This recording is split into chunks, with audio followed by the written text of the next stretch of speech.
It is 5 a.m. It's Friday, right? End of the week. For those of you who have endings of the week. And I sort of don't. My days flow pretty much the same, one to the next. My work is what I'm doing right now. You could say my work is my life is my work. It does not feel like work. It is simply, um, you know, I mentioned this before. I got a little card I keep at my desk. Live lovingly. Gentle reminder. My work, my true work, maybe we could say our true work, is to forgive. And what are we forgiven? It's difficult. Hey, Sean, how are you? Sean says hi. It's difficult. It seems difficult to explain because we think in terms of forgiveness as something that we bestow upon another. We're thinking of forgiveness in a egoic sense. By ego, I don't mean, I guess, the traditional view. Hey, Squirrel Sniper. But ego is the false identity appearing real. It's not who we truly are. It is our puffed up sense of who we believe we are. Generally based upon fear. Fear based upon guilt, and the guilt is the belief that we are separate from the source and separate from each other, living in a world that allows for all kinds of stuff that we don't like to happen. Sean says, I feel like rubbish right now. I'm sick. I'm sorry to hear that. I hope it is very brief and that you are on the mend. So, the art of forgiveness, the art of true forgiveness, is seeing through the illusion of our separation, seeing through the illusion of guilt, which doesn't truly exist, in perfect oneness and the isness of all things. How could guilt exist? What is there to be guilty of? However, in the world that we've created through our perception of the mind, there it is. What we forgive isn't a person, isn't a thing, isn't an event, isn't in a situation. It's forgiving our belief in an illusory world. Does that mean the world doesn't exist? No. It means that there is an illusory world superimposed on the reality of the world based upon our perceptions. Squirrel Snapper says, saying you're sick won't be helping. Try unwell. We got an excellent suggestion from our friend Squirrel Sniper. So, this is, I'm going to read from chapter 30, which I was reading this morning. And it is the new beginning.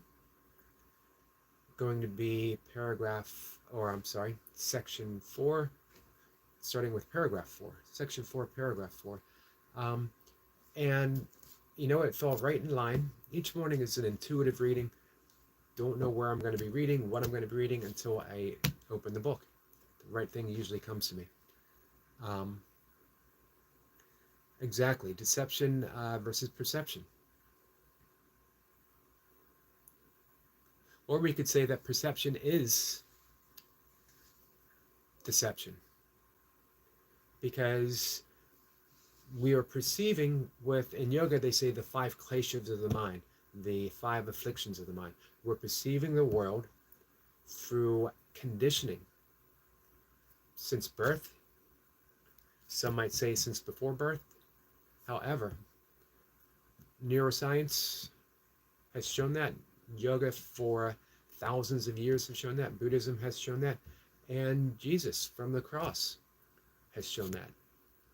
Every tradition, from shamanism to Christianity, has shown that we are living a world based upon our perception, but not the actuality of what things are. It's the Vedic story probably found in every culture of the man who went out to the well to fetch some water in the middle of the night, and he saw a cobra coiled up, ready to strike. He was so frightened, he dropped dead on the spot, unbitten by the snake, just from sheer fright. In the morning, in the light of day, his family came out and found him dead, and at his feet was a coiled rope that he had perceived as a snake, and was so frightened that he dropped dead. Hey, Easy, how are you? John says, true, saying sick would sound like sick in the head.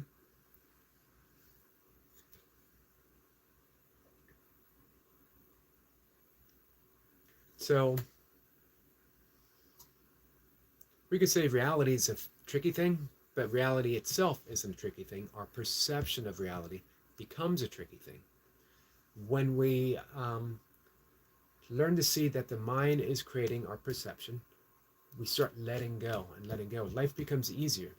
This is what the Course says. We begin living a happier dream before eventually waking up. This is why forgiveness is such a big deal, because it's not about the other person. It's about how you feel when you forgive. That by forgiving, we're letting go of the situation. We're letting go of the false belief that we have ever been harmed. We're letting go of our belief in our vulnerability. So, having said that, the truth behind illusions, according to A Course in Miracles. Reality observes the laws of God and not the rules you set. It is His laws that guarantee your safety. All illusions that you believe about yourself obey no laws. They seem to dance a little while according to the rules you set for them. They seem to dance a little while according to the rules that you set for them. But then they fall and cannot rise again. They are but toys, my child, so do not grieve for them. Their dancing never brought you joy, but neither were they things to frighten you, nor make you safe, if they obeyed your rules. They must neither be cherished nor attacked, but merely looked upon as children's toys without a single meaning of their own. See one in them, and you will see them all. See none of them, and they will not touch you. Paragraph 5. Appearance deceives because they are appearances and not reality. Everything you see is an appearance. The body is an appearance. Other people's bodies are an appearance. But an appearance is not reality. Dwell not on them in any form. They but obscure reality, and they bring fear because they hide the truth. They bring fear because an appearance seems to be separate from us. Each body seems to be separate. Even our body seems to be separate from the source. It's an appearance. Don't believe it. There's no separation. The ocean, never separate from, or the wave is never separate from the ocean. Do not attack what you have made to let you be deceived. We have made it with our minds, inadvertently, and where forgiveness is about forgiving that mistake that we have inadvertently viewed the world in fear and separation. Let's see. Optimob, good morning, Eric. Good morning, Timo. It says hi to Squirrel. It says hello to chat. Sabine says, good morning, Yogi Eric. Good morning, Sabine. How are you guys? I'll read that last part again. Do not attack what you have made to let you be deceived. For thus you prove that you have been deceived. Attack has power to make illusions real. It's an important statement. Attack has power to make illusions real. So when we attack another, when we attack another thought, another idea, we're making it real. We're making it seem real. And if it seems real, we experience it as real. This is what Sniper was saying about being sick. You know, we say we're sick. We're literally attacking ourselves, and we make it seem real. Forgiveness is not seeing things as real. Again, It doesn't mean that we don't experience it as real, but we're looking deeper and seeing the unreality of it. The unreality means that we are already at one with God, at peace, in a perfect state of lovingness. We don't perceive that because we are perceiving our perception. The mind that is sick cannot see wellness. The mind that refuses to forgive cannot see reality. That's why Einstein said, we cannot solve a problem with the same mind that created it. We need a paradigm shift.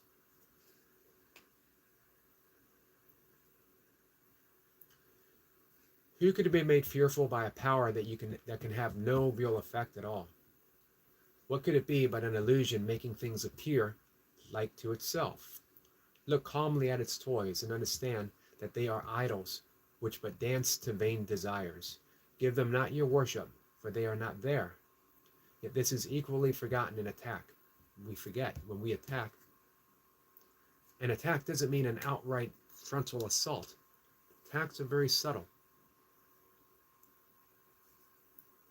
But give them not your worship, for they are not there. Yet this is equally forgotten in attack.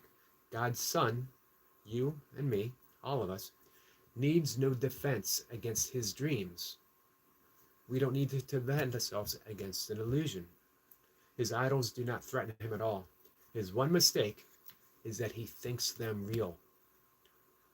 What can the power of illusions do? The one mistake that we make in the world that we live is that we make it real. We make attack real. We make defense real. We make the perceptions of our mind and the world we live in real. The one mistake. Let's see. So, Alphamob says, please give a thumb up. Thank you. I appreciate that. Sean says, what Christianity do you have? That's a good question. I don't know. I don't know if I have a Christianity. I have a relationship with Jesus in a similar way I have a relationship with Krishna, with the Tao. Sabine says, I stopped by to say hi and wishing you all a wonderful and blessed day. Well, thank you. And I wish the same to you, my friend. Over here in Switzerland, we have no sun. Today, only gray clouds and rain. Feel sad and tired. Man, the weather certainly does have that effect on us, doesn't it? Hey, I'm wishing you an inner sunrise, my friend. An inner sunrise. Cam S says, hi. Hello, Cam. Tima says, hi, Cam and Sean. Shelly says, hey, how are you? Shelly, my friend, I'm good. How are you? Speen says, hey, Cam and Sean. Optima says, for our Eric. Well, thank you. Thank you for that. Much appreciated. Always use a smile. In Taoism, they have a meditation called cultivating the inner smile. How we cultivate that smile from within, and it's that we give the world. Speed says, Eric, are you fine? Is everything okay? I'm good. I am good.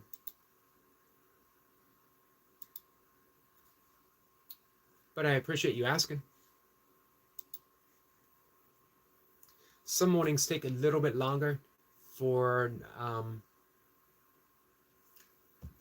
things to click. You know what I mean?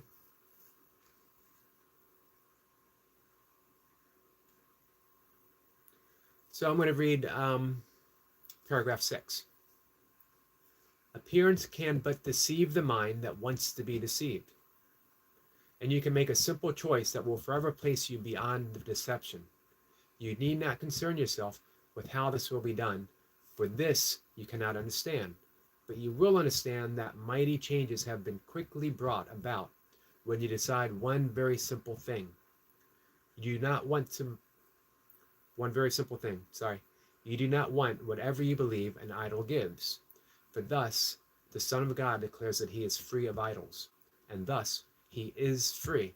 An idol is everything that we've created in our mind that does not represent love. It's a false idol. This is the actual declaration given from I am that I am, Yahweh, the burning bush, to Moses. Do not create false idols. False idol isn't something bad by itself. We are not punished by God for a false idol. We punish ourselves by creating false idols of everything that is not reality. Reality is love. Only love is real. We have created everything that is not love with our minds because we have the power of creation because we're not separate from the source. The wave has all the power of the ocean. It's not a separate entity. However, we have used that power to create a world based upon fear because we've inadvertently believed ourselves to be separate from the source. We have inadvertently believed, we've dreamed ourselves to be separate from God, but we're not. So the whole point of awakening, it's not enlightenment. It is not any sense of power. It's not anything magical. We just awaken to reality itself. This is why they say awakening is like a aha moment, because it's already here. You are already awake. You are already enlightened. You are already love itself. So it's such a subtle shift that we simply go, oh, it was here all along. And I didn't need to do a severe practice of yoga for 30 years to get here. I didn't need to sit in a meditative posture forever to get here. I didn't need to do this or that. It was already here. Now, of course, there's benefits to yoga, there's benefits to Buddhism, there's benefits to meditation. I practice meditation, I always will, I love it. But to be what you already are, you don't need to do anything except remember. That's the big awakening.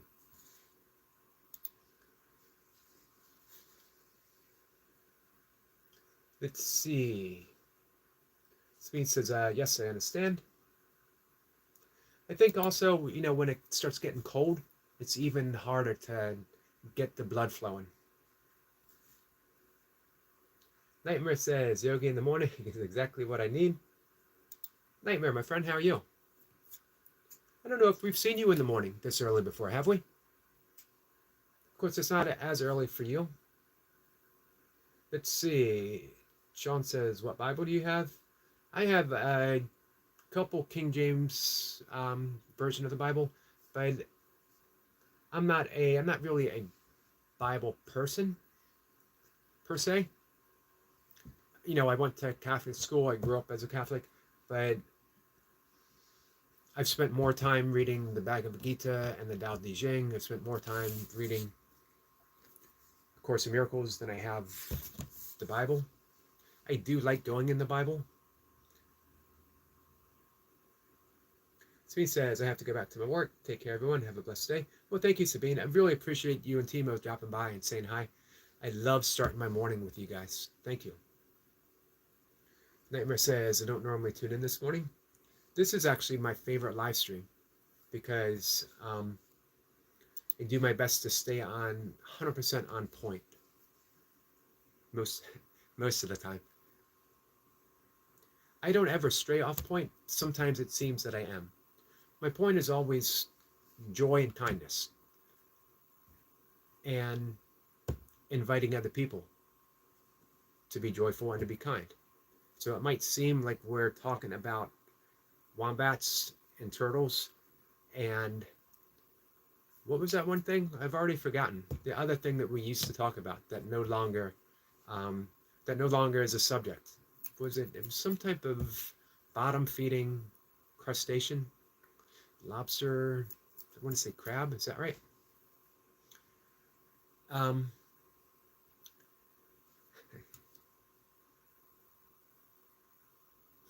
So I'm going to read chapter 7. Or I'm sorry, paragraph 7. Salvation is a paradox indeed. Salvation is enlightenment, that aha moment. It's a paradox because it's already here. What could it be except a happy dream? It asks you but that you forget all things that no one ever did, to overlook what is not there, and not to look upon the unreal as reality. You are but asked to let yourself be done, let your will be done, and seek no longer for the things you do not want. We always say we want peace, and yet we pursue warfare. We always say we want peace of mind, and yet we dwell on the things that we believe people have done to us. We always say that we want to end starvation for children, and yet we live our lives in such a way that allows starvation to happen. We're pursuing the things that we don't want while declaring that we want certain things. Let's see. And you are asked to let yourself be free of all the dreams of what never were, and seek no more to substitute the strength of idle wishes for the will of God. One more paragraph. Paragraph 8. This will be the last one, I promise. Here does the dream of separation start to fade and disappear. For here the gap that is not there begins to be perceived without the toys of terror you have made. No more than is asked. No more than is asked. Be glad indeed. Salvation asks so little, not so much. It asks for nothing in reality, because reality is already perfect oneness, perfect love. And even in illusions, it but asks forgiveness for the substitute for fear. That's all forgiveness is asking for. Look past the fear that has projected the illusion that we can ever truly be hurt. We are not vulnerable. We are not vulnerable to attack. How could perfect oneness, how could perfect love be vulnerable for something that doesn't truly exist, but is only perceived to be true? We let that go, and we are teaching others, we are teaching the world that we are invulnerable to attack. We are invulnerable from harm. We are invulnerable to separation and fear. Or, if we refuse to forgive, we just don't feel ready for it, we are teaching the world that we are small, insignificant, little, and vulnerable to attack. We are teaching the world. We are always teaching the world. What do you want to teach? We can teach our invulnerability. We can teach love. We can teach only love. We can teach that we cannot be attacked. Or we can teach that we are little, that we can be harmed, and that we are vulnerable.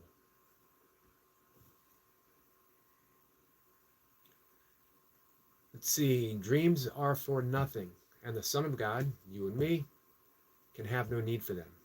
They offer him no single thing you could ever want. He is delivered from illusions by his will, and but restored to what is, restored to reality.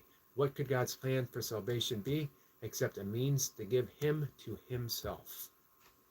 All right, that's it for the day. Nightmare says, what time is it for you, Eric? It is, good question, it's 5:23. I'm going to go out and take my walk in just a few minutes. Nightmare says, you shall never forget. You shall never forget the crabs. I was so close, though, until you reminded me. Crabs have not left the lexicon of just a yogi doing burpees in his basement. They had a long and powerful reign. However, as all reigns must do, they have ended, and we now make way for the peaceful existence of the turtle. Long may the turtle reign in true power.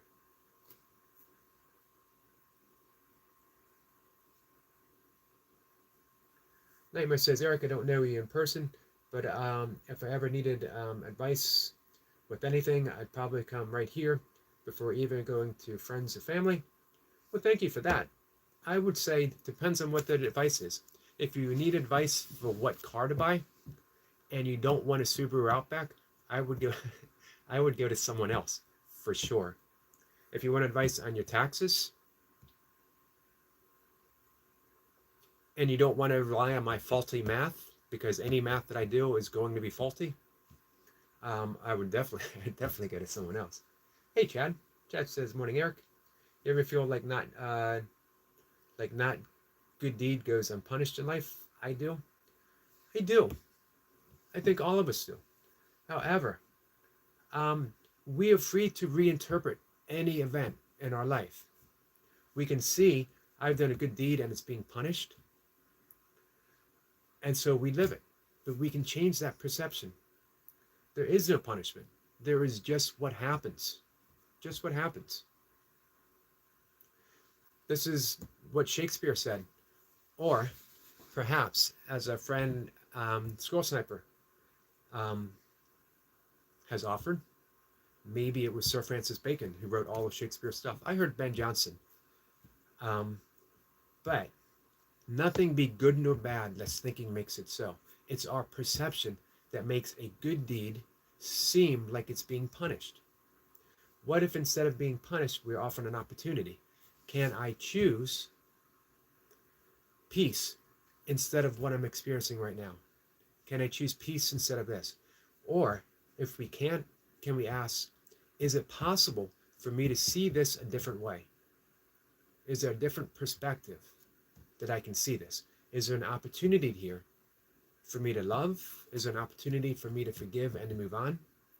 The entirety of Tantric Yoga and Tantric Buddhism is to take a base desire, a base experience, meaning something that occurs in the root chakra, the earthiness of punishment, of anger, all those what seems like a lower vibratory emotion, and transforming them through the experience of love to a higher state of being.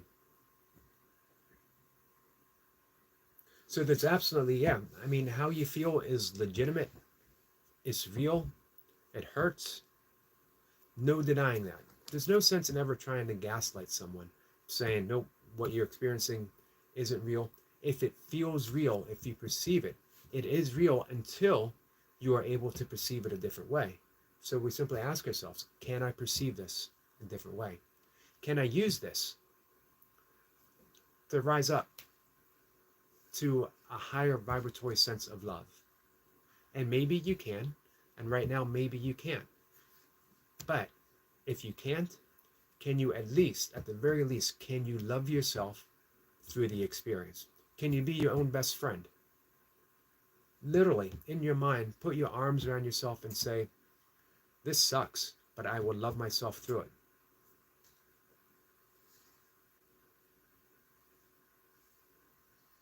Let's see. Easy says, sorry for not being more active on the stream. We can chat more during the lunchtime stream. That's okay, Easy. Chris says, war is not good for anyone except for people who make money on it. I agree. And you know what? It's not even good for them because it's a short-term profit.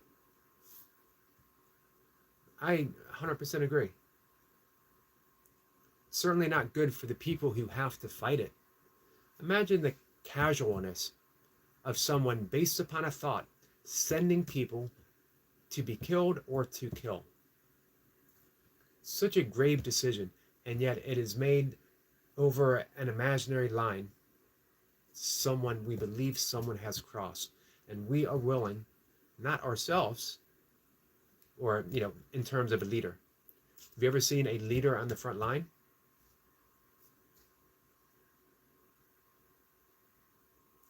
Chris says, but isn't a reality actually reality, no matter how you sense it? It's a good question. It certainly seems that way. But when you have that shift in reality, then what is it? I used the example earlier with, one second, let me read Nightmare's comment. I just wish every day people would remember how bad war is when their leaders call on them for conscription. I agree. It's a sacred duty a leader has in protecting people, protecting the country, and sending people to war based upon an argument. So let me answer, Chris. I used the story at the beginning of the conversation. It's told in yogic and Vedic traditions. There once was a man who stepped outside of his home to get some water from his well. It was in the middle of the night, completely dark. He knew the area well. But on his way to the well, he saw a coiled cobra right at his feet, poised and ready to strike. He was so frightened he immediately dropped dead out of fear. In the morning, his family came out to check on him in the daylight, and they saw at his feet was a coiled rope. It wasn't a snake at all. The man perceived a snake,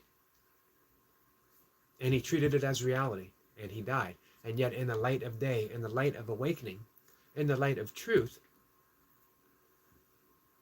we see it was just a rope. So we live our life based upon the illusion that we are separate from each other, separate from God, separate from love itself. We think of love as an appearance. We think it comes and goes. We think that we are separate from each other. We think that we are separate from God. And yet, in the light of that great awakening, where we go, wait a minute, there's only one, there's only unity, there's only love. We wake and we see things differently.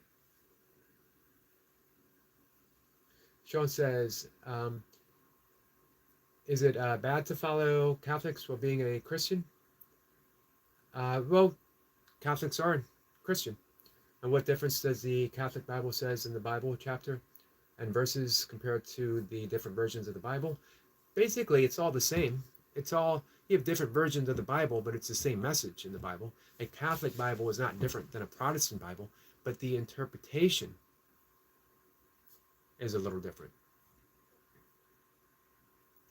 Nightmare says, like that question, Sean. So there's really, why would it be bad to be a Catholic versus a Protestant? Why would it be bad to be a Buddhist versus a yogi? It isn't. What calls to you? What speaks to you? And do you live your life by the truth that's presented, not a version? Remember, we don't live according to the Bible itself. We don't live according to anything other than what we've been told since birth. This is how we live. Our parents, our teachers, clergy, books, media, the news, all of that clouds our perception. We're not seeing reality. In yoga and Buddhism, they call it the kleshas, the fluxation of the mind.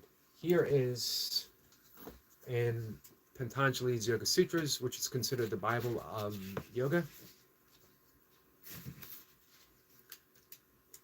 The second verse, the first verse is saying, welcome to the teachings of yoga. Second one says, yoga is experienced in the mind, which has ceased to identify itself with the vacillating views of perception. Meaning, we are not seeing, we think we're seeing reality, we're not. We are seeing the conditions of the mind that have been put in place since birth by other people. To truly see reality, we need to cease the vacillation of the mind, cease the perception, and see what lies beneath our perception. The 5 kleshas in yoga are ignorance, advicca, that we are ignorant of who we truly are. We are ignorant of our true reality of oneness, of perfect love, already at home in the mind of God.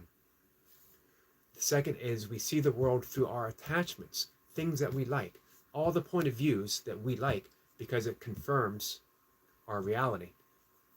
We are seeing the world through that.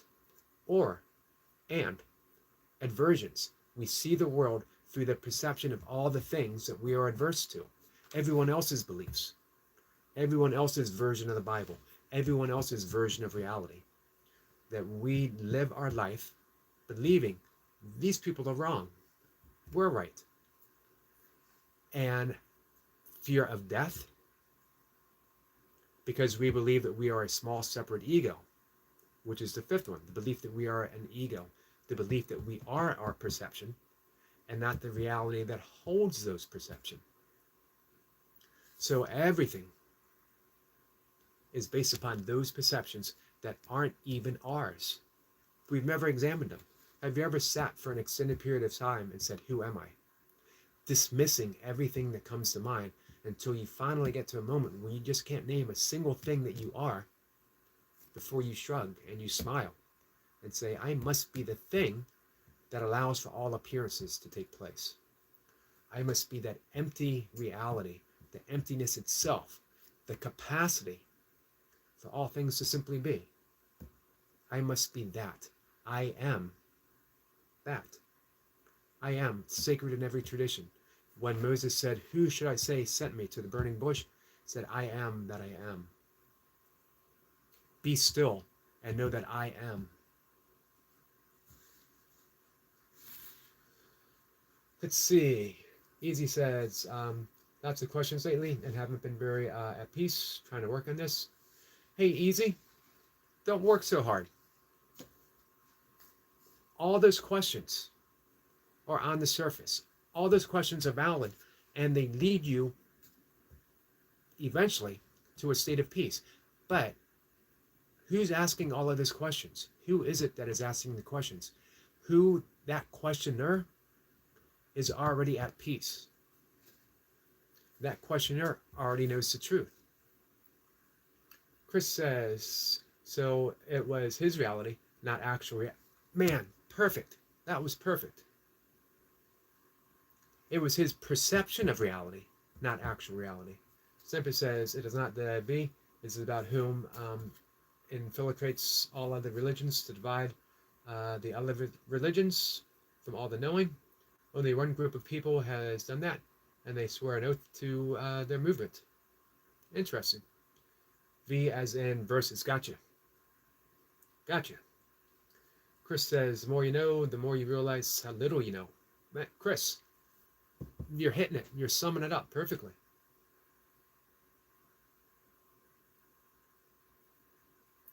It's the difference between information and knowledge. Semper says, greeting the easies and Chris. Sniper says, interesting squirrel. Sniper says, nightmare. Chris says, hello, Sniper. All right, guys. I'm going to go out and take my walk. This was a fun talk. Thank you. Hey, easy. Feel free to message me.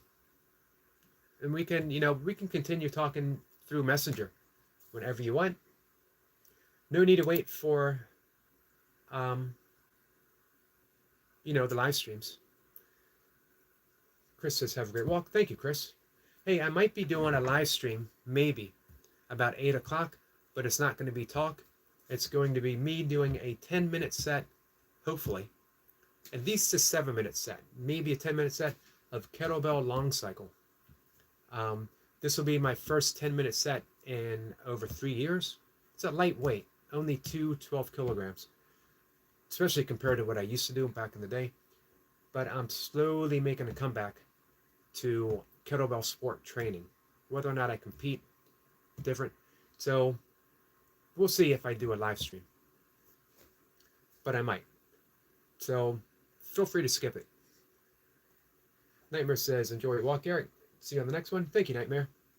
I looked that up, Squirrel. Thanks. All right, Sniper, thank you. Let's see. Extreme Oath of the Jesuits. My favorite Jesuit, Thomas Merton. Chris says, interesting conversation. Thanks. Hey, Chris, thank you for being part of it, and thank you for sharing your insights. That's much appreciated. Actually, all of you guys, thank you for sharing your insights. It's a great thing about conversations is we get to, if we allow it, we get to open ourselves up to new ideas, new ways of thinking. Until I attempt to answer a question, I don't know what's going to be said. Until you ask the question, I don't know what I might say. Until I say something, I don't know what you might ask. So we feed off of each other. It's a great way of all of us uncovering the reality beneath every question asked. So thank you guys. All right. Take care. I'll see you later. Enjoy your day, guys.